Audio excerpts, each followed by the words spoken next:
90% success. Just like we're getting sometimes 90% or even 100% on our tests of our investment strategies. So that's a good strategy. It works. But when 90% fail, well, what can we say? It's not very good. So what we're saying is, this means that they are not sthita-prajñas, they're not situated in transcendental knowledge. How do you become situated in transcendental knowledge? You have to duplicate this knowledge. You have to go through it with a fine-tooth comb. Srila Prabhupada calls this scrutinizing study. Scrutinizing means you look at it very close, like through a magnifying glass. Scrutinize every single word. You see? If you do this, then you will understand what each word means exactly. And then you will understand what Prabhupada is trying to say. Not until that point. You will not get it until you do what I'm recommending to do.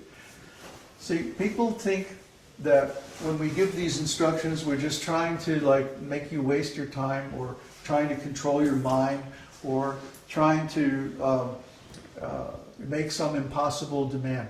Just like when I tell people in the beginning, when I give the Dvadashakshara mantra, Om Namo Bhagavate Vasudevaya, I tell them, okay, now just chant this mantra. Don't do anything else. Just chant this mantra for 6 months and you'll see God face to face. And they go, oh, come on, that's impossible. No, it's not impossible. I did it. I did it and I saw God face to face. So if you do it, likely the same thing's going to happen. What do you think? If I can do it, you can do it. I'm just an ordinary human being. I'm nothing special, made out of the same stuff that you are. So if you follow the same process, you'll get the same result or a similar result. But people say, no, I can't do that. Why?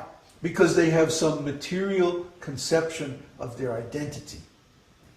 Therefore, I have to do this. So they can't do the process. You see? The first thing then is changing our concept of our identity. To, instead of, I am the enjoyer and the controller and the owner and the this and the that, to, I am the servant of Krishna.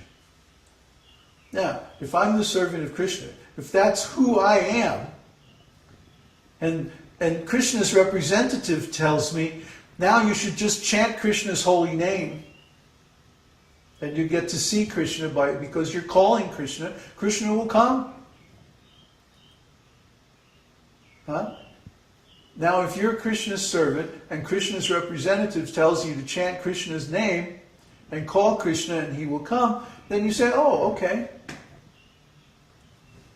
No problem. So my students here are doing this every day and they're getting so much benefit. So if they're getting benefit, maybe they haven't gotten all the way yet to seeing Krishna face to face, but that's coming. They can feel it. They have more than faith, they have actual experience of getting the benefit from this process. I'm not asking anybody to believe. I'm asking you to try this. But trying it means you have to actually follow the directions. Not just put on the clothes and put on some beads and, like that. No, change your identity. Change your concept of who you are. That's the instruction here. If we don't follow that instruction, how can we expect to get the result? You see? People say, well, I chanted the mantra and nothing happened. Well, who are you? Oh, I'm Jim Jones, the son of John Jones and Mary Jones. No. That's why you're not getting the result. Because you're not Jim Jones, you're Krishna Das. Not only Krishna Das, Krishna Das Anudas. The servant of the servant of the servant of the servant of Krishna. And that's who we all are.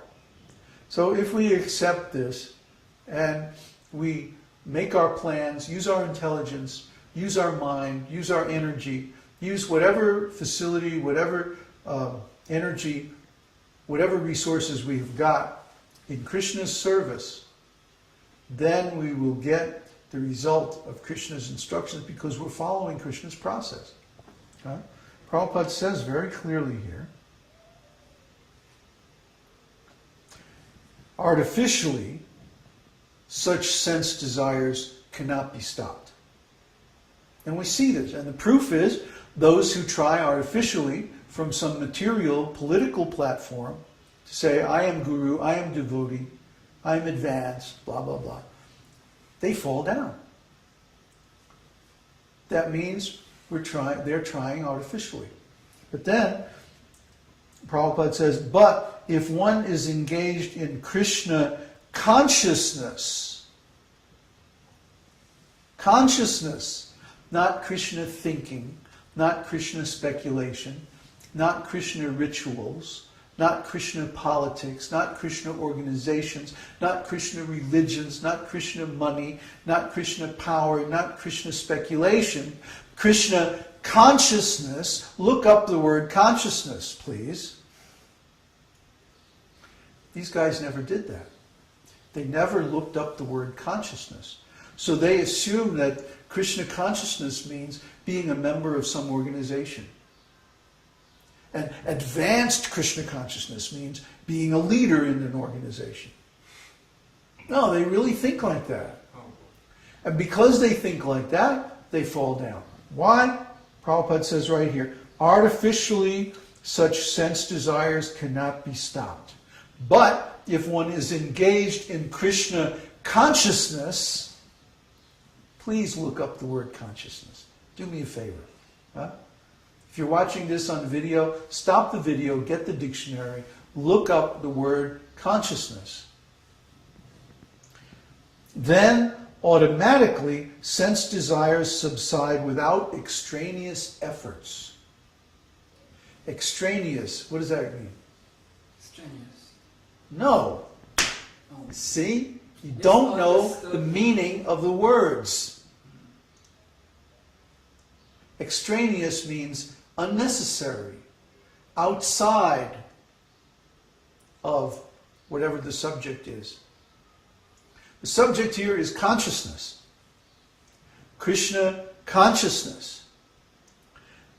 Then he says, if we are in Krishna consciousness, without extraneous efforts, extraneous meaning outside of Krishna consciousness, or unnecessary, additional, unneeded, the sense desires will subside. In other words, if you just fix your consciousness on Krishna, consciousness, not mind, not intelligence, not ego, not senses, not just wear the clothes, not just eat the food, not just belong to a certain group, but fix your consciousness on Krishna. Well, where is Krishna? He's within the soul, in the heart of the soul as Paramatma.